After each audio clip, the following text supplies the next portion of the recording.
As any Disney fan pretty much already knows, for a while Disney had a problem with what's known as twist villains, which basically means a plot twist that in some way involves the bad guy. And while some did work better than others, it quickly got to the point that people were sick of the whole thing and could easily predict when and where it was going to happen.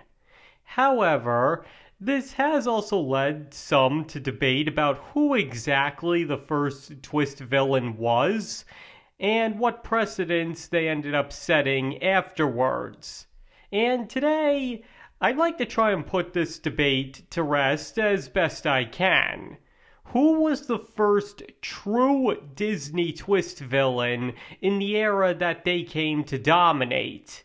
And needless to say, spoilers for quite a few movies may abound, so in case there's something you don't want spoiled, you might just want to be on the lookout for that. Okay, so to get right into it, there are many different schools of thought on this subject, with some citing Mother Gothel from Tangled, King Candy from Wreck-It Ralph, or even Hans from Frozen as the first twist villain. However, a majority of people usually go with King Candy as the first true plot twist villain, and I would have to agree with that, though not for the reason you might think. But first, I would like to clear up something about Mother Gothel. Mainly, that she is by no means a plot twist villain. Now, I know that some have argued that her true intentions aren't made clear at first, especially over whether or not she truly cares for Rapunzel or just her hair, but the thing is, that's not entirely true. Any victim of abuse can easily see from their first scene exactly what this woman is all about. And if she did feel anything for Rapunzel, which is unlikely, we're simply never told. But the thing is, her intentions are spelled out quite clearly to us. In the opening narration alone, she's presented as in the wrong for selfishly hoarding the flower all to herself, and see that she kidnaps a child to get the magic back, and as the narration points out, this time she was determined to keep it hidden. And just in case there was any doubt in the viewer's mind that she's the villain, even after that opening and aforementioned subtle abuse, there's also the fact that when she finds Rapunzel gone and a picture of Flynn Rider, her first reaction is to pull out a huge knife and go out looking for them. To put it simply, the writers couldn't make her intentions any more clear if she outright said what she was clearly thinking. That all she cares about is her own looks, and that she'll go to any lengths to keep them. Now, some have argued that even with all of this, her actions at the climax can be seen as a little unprecedented, and while I don't personally agree with that, because again, her murderous intentions were made quite obvious beforehand. But even if it does come as a surprise to some, that's still not enough to be considered a twist villain. If anything, the closest thing this movie has to a twist is Rapunzel figuring everything out, but she only realizes what the audience already knows, so it's a shock to her, but not to us. In other words, Gothel being the villain is a twist to the characters, but not to the audience. And in order for something to be considered a plot twist, it has to involve something that the audience doesn't know about. So again, Rapunzel's revelation doesn't count as one. That'd be like calling Jafar a twist villain because the Sultan trusted him wholeheartedly beforehand. But since he only finds out what the viewer has already long known, that he's an evil, murderous traitor, it's simply a revelation to him, not a plot twist to the audience. Again, Some can be taken off guard by the length she goes to at the climax, but that simply isn't enough to consider her a twist villain, since her true nature and intentions are pretty clear long before that.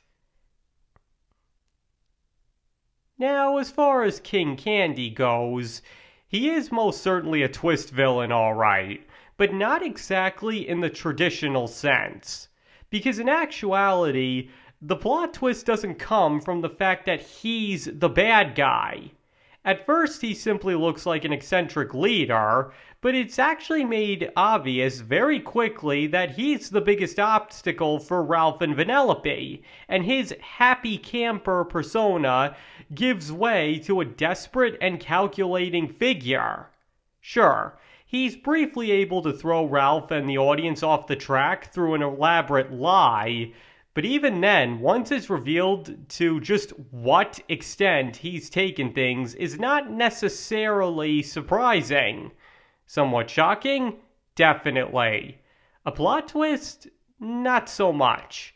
Because the real plot twist comes in his true identity as Turbo, as unlike his being the villain, which is apparent from pretty early on, his being Turbo basically comes out of nowhere.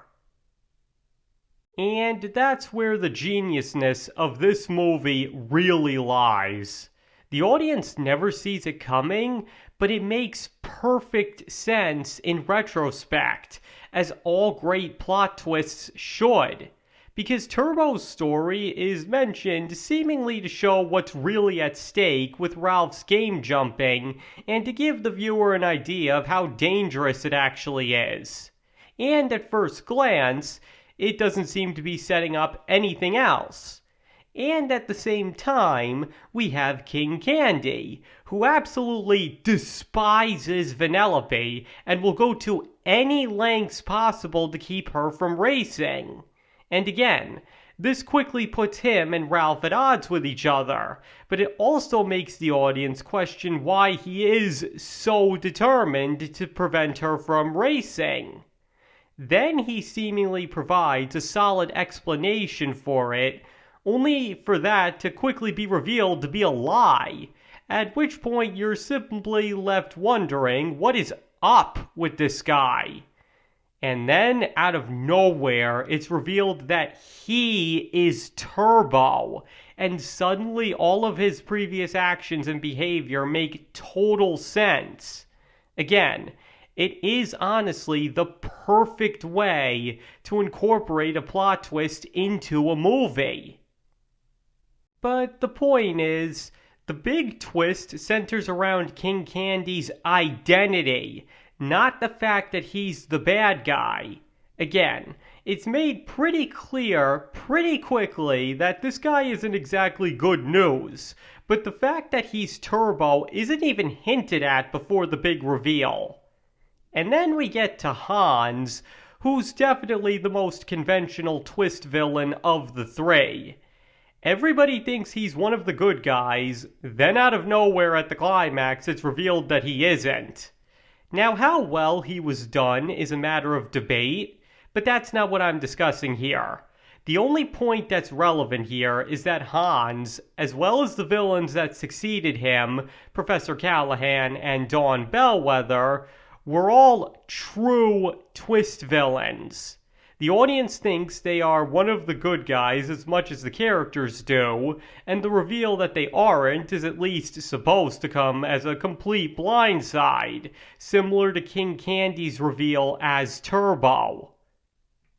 Alright, so long story short, Mother Gothel's intentions are made too clear from the start to be in any way considered a twist villain, while it's the reveal of King Candy's identity, rather than his being the villain in and of itself, that's the big twist in his case.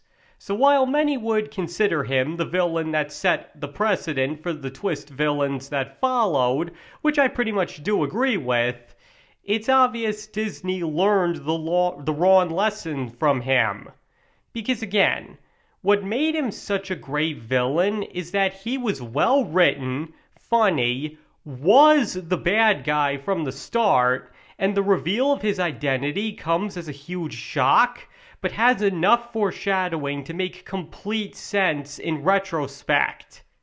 But all Disney seemed to take away from his success, however, is that any plot twist villain will automatically be well received without that much needed quality and substance. And while they thankfully learned their lesson pretty quickly, we all know how well that ended up going.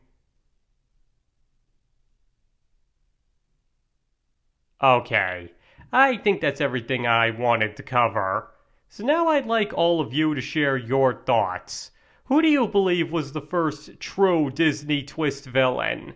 And how long was it before you started getting sick of the trend? Or did you never get sick of it and wish it would have continued? Please let me know in the comments below. And remember, you don't have to agree with any views expressed in this video. You are free to feel about this or any topic that you want to. And thank you all for watching. It is very much appreciated. And I hope to see you all next time.